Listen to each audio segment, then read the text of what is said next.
Hello, everyone. My name is Kevin Luttmann. I'm an international show jumping rider from Guatemala, based in the Netherlands. I studied business management and came to Europe in 2016 to pursue a show jumping career. And I'm here today to speak about my journey with horses and what everything around them has been like. Hope you enjoy.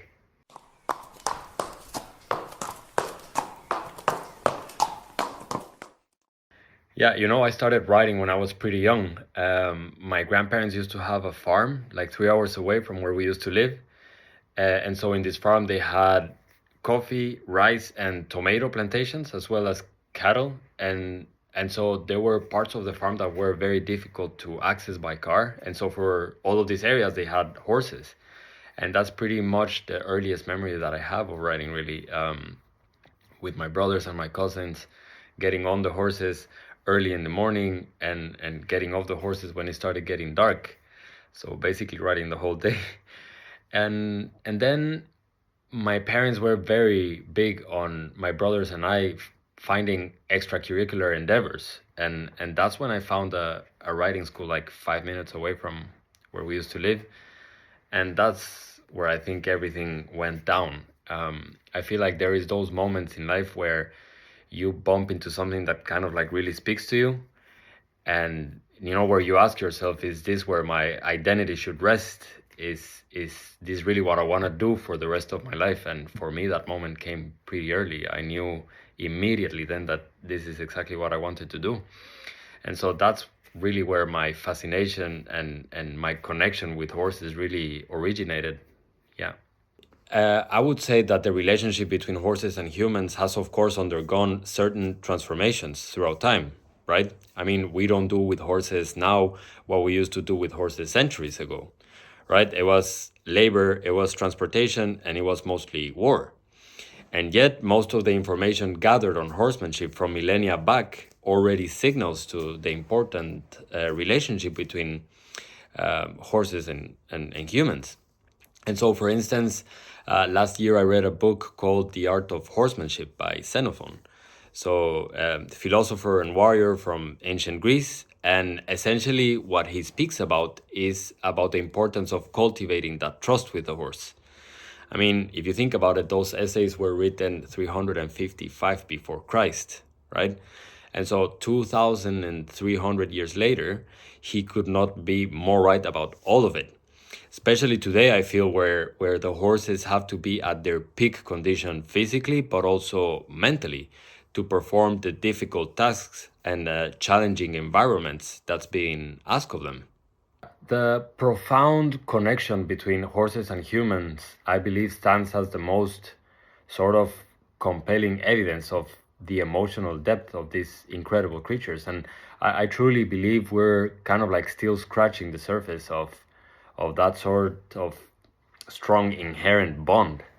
Yeah, and myself, I have never really been a social person. Even as a kid, I remember choosing to be in the stable and with the horses instead of going to birthday parties and things of the sort. So I've spent a significant amount of years of my life around horses, and there is an element of introspection in that relationship, that fosters great qualities, responsibility, discipline, humility, decency.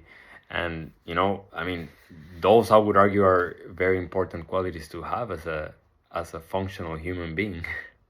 Yeah, I think one of the biggest challenges that I've encountered myself within the equestrian industry has been to still see in some places the use of submissive practices when training the horses.